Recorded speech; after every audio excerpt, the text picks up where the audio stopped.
Très bien. Bienvenue à Zifra Zonos. Pour commencer, quel modèle choisir et quelles sont les différences entre eux? On a le modèle Transformer et l'hybride, le 0.1. Sur zifras.com, le site officiel de ce text-to-speak, on parle déjà de deux modèles. Ils expliquent comment, selon les secondes d'audio générées, par exemple, à partir d'un audio de 20 secondes, j'ai généré un son de 3 secondes. Pour un audio de 20 secondes, l'hybride est 14,3% plus rapide et pour 60 secondes, l'hybride est 20% plus rapide. Qu'est-ce que ça veut dire? Plus l'audio est long, plus l'hybride est rapide. Il ne parle pas de qualité, ok? Il y a juste cette petite section qui compare l'hybride et le transformer. Vous direz, si l'hybride c'est plus rapide et de même qualité, pourquoi garder les deux? Bon, il ne l'explique pas, hein? Ici, on nous dit que l'hybride s'appelle hybride car il utilise le transformer et aussi un outil de Mamba 2 qui est une sorte d'architecture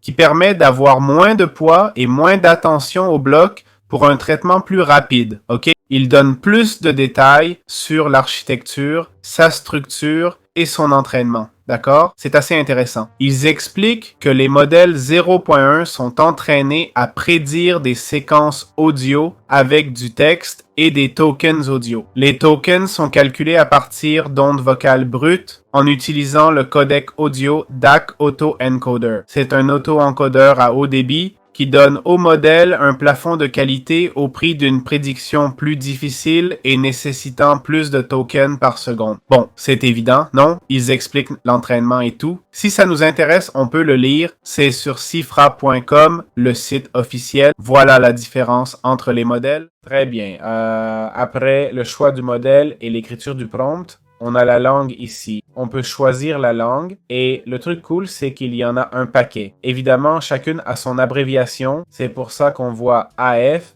AM, AN, AR. Ce sont toutes des abréviations de langue. Par exemple, EN, c'est pour l'anglais. Et NUS, c'est l'anglais américain ou britannique, un anglais écossais. Il y a même différents types d'accents. Il y a des espagnols, il y a espagnol et espagnol 419.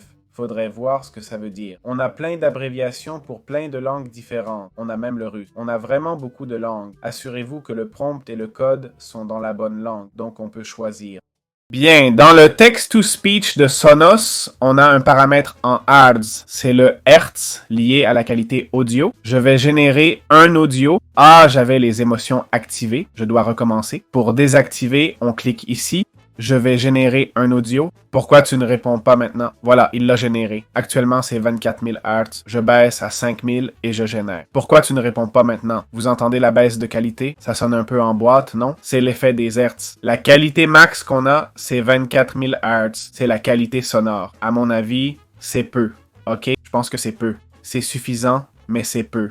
Idéalement, ça devrait être 48 000, vous voyez? Voilà comment on peut améliorer la qualité du son, d'accord? On améliore ces 24 000 Hz et dans les paramètres avancés, si une case est cochée, le modèle l'ignorera, d'accord? Vous voyez, j'ai coché émotion pour ignorer mes réglages d'émotion, non? Pour Fmax, si c'est coché, ça ignorera ce que vous avez mis, ok? Donc ne le cochez pas. Enlevez-le, d'accord? C'est comme ça qu'on améliore la qualité. Comment changer le pitch dans ZebraZones? Dans Text-to-Speech, on a cette section. Plus le pitch est haut, plus la voix sera aiguë. À 300, ça sonnera super aigu.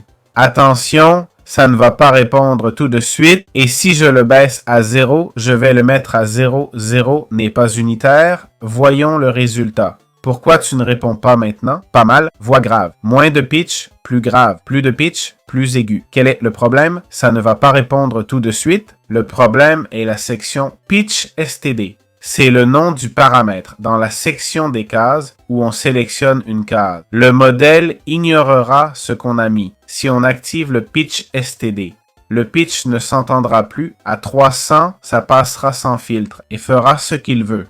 Désactivez cette case si vous voulez qu'on en tienne compte. Comment modifier le débit de parole dans Difrazone? Notre personnage, ou plutôt notre IA, parle toujours à la même vitesse. On peut modifier ça avec le paramètre speaking rate, d'accord? Ici, c'est 15. Ce serait bien de savoir ce que ça signifie. En gros, le speaking rate détermine à quel rythme la personne va parler. Si je le mets à 5 et que je clique sur Generate, cette case speaking rate doit être décochée, car cocher le modèle l'ignorerait. Donc je la laisse décocher. Je clique générer audio. Ça devrait créer un audio où la personne parle lentement. Voyons voir, ça prend un peu de temps. Parfois ça bloque, mais ça semble se générer. Voilà, ça bug, je réessaye. À 5, ça rebug. C'est si lent que ça devient fou, on y est. Vous voyez, l'audio durait 5-7 secondes. Si je mets speaking rate au max, ça sera court. Voilà, vous voyez, il le dit en 1 seconde. C'est comme ça qu'on peut modifier la vitesse de parole de notre personnage. Bien, qu'est-ce que l'échelle CFG? C'est quel paramètre de génération? En gros, c'est intuitif. Plus il est bas, moins il suit l'invite littéralement, et plus il est haut, plus il la suit. Que signifie invite dans un text-to-speech? Pour une image, c'est simple. Si je demande un cupcake en Antarctique, si je dis de suivre l'invite à fond, ça donnera un cupcake et l'Antarctique. Mais si je dis d'y aller doucement, il sera plus créatif. Mais ici, on parle de voix, de text-to-speech. Alors ça veut dire quoi? Eh bien, dans ce text-to-speech, on a diverses configurations. On peut modifier les paramètres,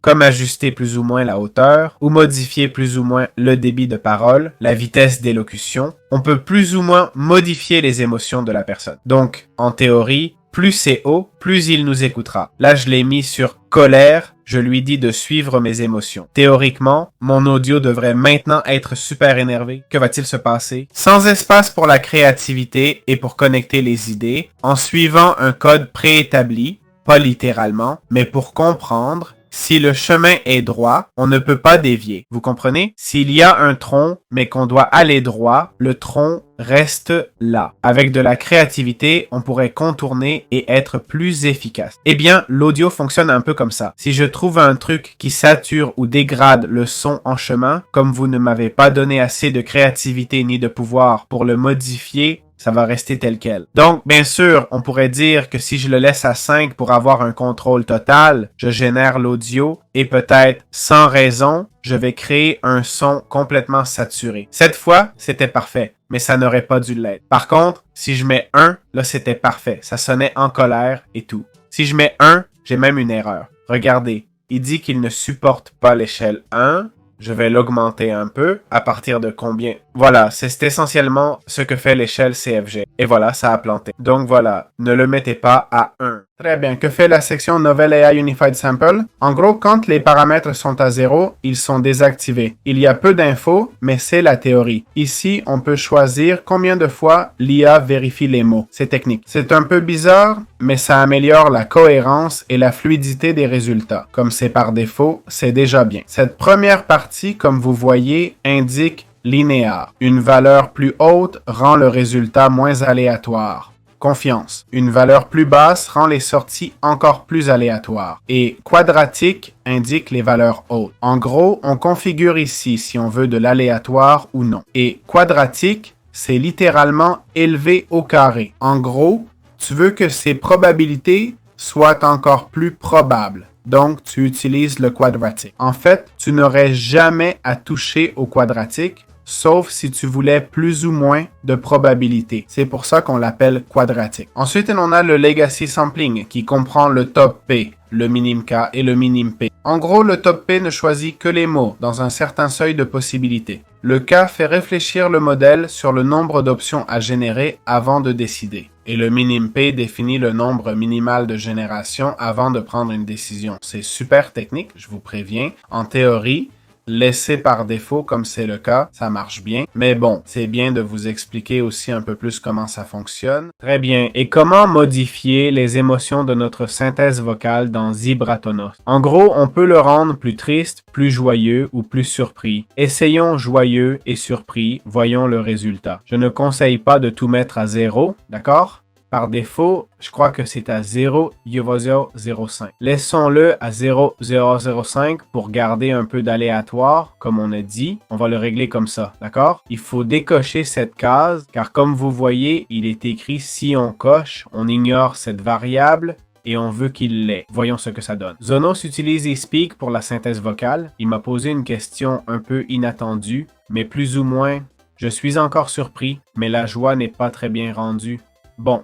C'est une question de génération. Si je génère encore et encore, il y aura un moment où ça marchera bien. Zonos utilise-t-il eSpeak pour le texte? Ensuite, je peux ajouter un peu de colère, ok? Je lui ai dit, ça m'est égal, sors d'ici, ok? I don't care, get out. Je l'ai mis en colère, voyons le résultat. I don't care, get out. Là, il est dans le flow. On pourrait baisser le pitch pour un son plus grave. On clique sur générer l'audio. I don't care, get out. C'est robotique, je réessaie. I don't care, get out. Ça l'a aidé, là. I don't care, get out. Voilà, c'est ça. Il commence à générer le meilleur, non? Le débit pourrait être plus rapide ici, non?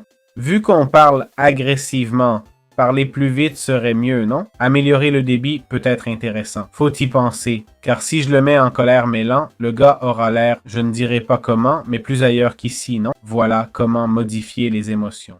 Alors, comment cloner une voix avec Zonus Texas Pitch? Je vous conseille par exemple I Don't Care Get Out. On a cet audio qui a très bien fonctionné. Là, une seconde, j'aimerais en avoir un peu plus. OK? J'aimerais avoir environ 20-30 secondes. D'accord? On clique ici pour l'audio, puis Optional Speaker Audio for Cloning. Donc, on va télécharger cet audio, d'accord? Et là, on aura une référence d'un personnage, OK? Ici, Optional Prefix Audio. Bon, continuez depuis cet audio. Cet audio est vide, OK? Je ne sais même pas pourquoi c'est là. Mais pour cloner la voix, on le met simplement ici. Maintenant, si je dis générer, ça va créer la même voix en théorie, car en théorie, ça clone. Voyons, clairement ça clone, car ça prend beaucoup plus de temps. Voilà. Donc, le processus de « Wow, Max, c'est vraiment la même voix, hein? Regardez, voici la voix. C'est la même voix, hein? Hello, could you leave? » Bien sûr, pensez que l'échantillon envoyé, le gars est en colère, OK? Donc, ce sera plus facile de générer des audios en colère, non, le gars? Alors, allons-y. Là, vous voyez, il le fait bien. Avec un point d'interrogation, ce sera mieux. OK, testons si je mets « happiness ». Que va-t-il faire? Si je le dis joyeusement, ça marchera. Non, vous voyez? Il garde la voix en colère. C'est juste un échantillon d'une seconde. La voix était énervée. Il parle énervé. Vous voyez? C'est marrant, non? Voilà comment cloner la voix de n'importe qui, mais assurez-vous d'avoir les droits légaux. Et voilà, c'est si simple. Alors, comment générer une voix cohérente dans le text-to-speech de Zebras Donors? Je suppose que c'est pareil pour d'autres TTS, mais celui-ci étant si personnalisable, ça peut se compliquer. Voici mes recommandations. Ne touchez pratiquement pas à la section Legacy Sampling, d'accord? Car ça ne fait qu'augmenter l'aléatoire et nous cherchons la cohérence actuellement. Et cette section ici, c'est la même chose, d'accord? Exactement pareil, c'est ce qu'on nous dit, non? Plus la valeur est élevée, moins il y a de randomisation, donc c'est bien. Comme vous voyez, les valeurs sont assez bas. Donc, pas besoin de toucher à l'échantillonnage, sauf si vous voulez modifier quelque chose de très spécifique. Nous allons prendre, par exemple, celui-ci. Faisons, par exemple, ce. Bonjour, bonne journée, d'accord? Supprimons la voix de référence pour le clonage, d'accord?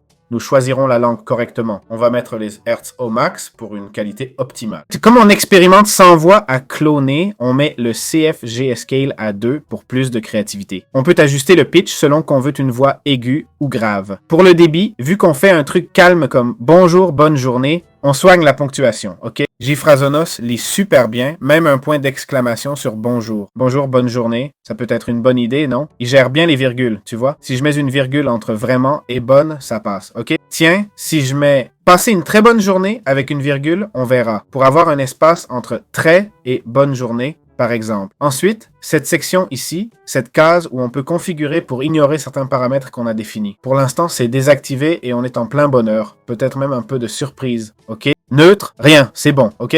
On va cliquer sur Générer audio et voir ce que ça donne. D'accord? Basé sur ce qu'on a configuré. On dirait qu'il faut augmenter le débit de parole, parler un peu plus vite et monter le pitch, hein? Bonjour, passez une excellente journée. Voilà. Bon, là pour une raison quelconque, ça utilise toujours la voix clonée, ok? Je vais cliquer encore sur Générer audio. Bonjour, passez une excellente journée. Ok, je vais encore monter le pitch. Voyons voir. Bonjour, passez une excellente journée. Voilà, cette voix est bien meilleure. Bonjour, passez une excellente journée. Bon, comme je dis, ça a bugué et ça prend ma voix clonée, ok? Je vais essayer de le déboguer. Bah, je réalise que c'est compliqué en plein enregistrement. Mais vous voyez, cette génération serait bien meilleure, hein? Salut, passez une excellente journée. Je dirais que la virgule après hello est peut-être de trop, ok? Le point d'exclamation suffit, ça laisse trop d'espace sinon. Salut, passez une excellente journée. Ok, je mets hello en majuscule, on va voir s'il le comprend bien. Salut, passez une excellente journée. Et maintenant, on pourrait essayer une phrase en colère, non? Donc pour une phrase en colère, j'aimerais mettre « Passez une très mauvaise journée ». On baisse la joie, on baisse la surprise, on active la colère, ok, évidemment. Même un peu de tristesse. Ou de dégoût, non? Important d'augmenter le débit de parole, non? Si t'es en colère, tu parles plus vite, logique. Donc on augmenterait le débit dans ce cas, pas vrai? Ici, on sait ce qu'on veut, on monte le CFG Scale pour plus de contrôle. Passez une très mauvaise journée. Voilà, passez une très mauvaise journée. Ça a bien généré le truc. Voilà les astuces pour générer de l'audio.